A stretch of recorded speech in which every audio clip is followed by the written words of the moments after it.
Thanks for staying with us today. Teresa Lusk is our guest in this segment, host of The Teresa Lusk Show. And as we were talking and getting ready for our segment here, really the topic is about the disparity, the gender gap, if you will, in American politics. People who are in political office, more men than women, that doesn't surprise us, but there are some changes. What are you observing right now? Well, the changes are, which is good news, that women are starting to get more involved in politics, which is great. However, we are starting to see where there are more Democrat women running than Republican women. So it's something to definitely pay attention to and say, what's going on here? What's the disparity about? It's exciting that women are running, more women, but the question is why? What's going on? So not some parity there, and thanks for your research, but I brought some information to share with you. So in 2023, women made up almost 28% of the U.S. Congress. Highest share ever recorded. I think that's your point, Teresa. That's good. Democrat women significantly outnumbering Republican women in Congress and in the state legislatures, though. Again, back to 2023, 124 women in the House of Representatives, 91 Democrats, 33 Republicans. What do you take out of that about some of the reasons why? Sure. Few reasons. First of all, I believe that it has to do with recruiting.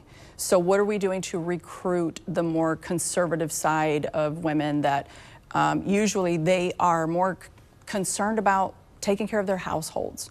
You know, usually conservative women, they have more traditional roles. They're thinking about raising a family, being there for the children, being there for the husband. So when it comes to recruiting, it's a little hard to pull a woman out and say, can you run for office when you're busy? Because you got those other duties.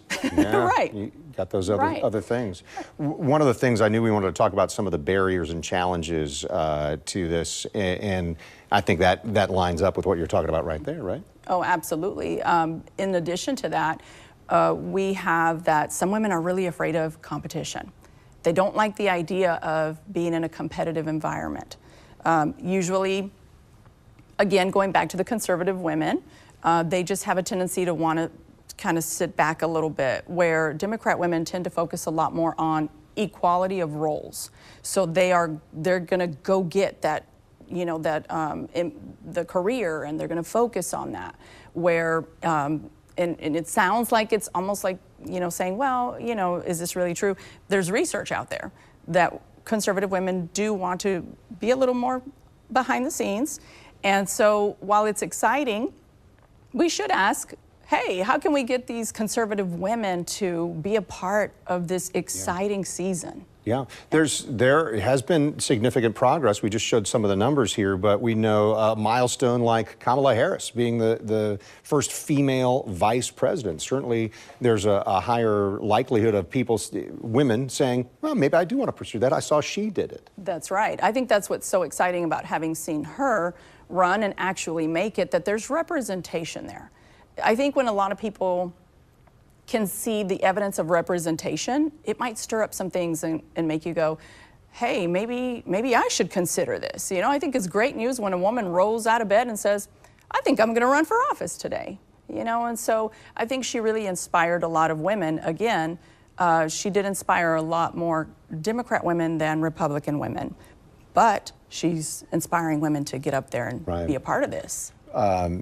What's the future outlook? Before we run out of time, there may be some policy solutions as well for her. Yeah, absolutely. I think that the solution is to start educating women in general. Start educating them, you know, just like we put funds to the side and say, hey, you know, we can actually, you know, create awareness. If we create awareness that women are empowered, they are able, they are capable, they're skilled, they're multitaskers. If we begin to provide that, you know, that platform for them, I think more of them will say, hey, I think I could do this. Also, tapping into the things that are important to women. I think that we've really got to say, hey, is education important to you? Then guess what? You are very much equipped to take this on, to be a voice, be one who can shape the future of our nation, the future of your state, etc.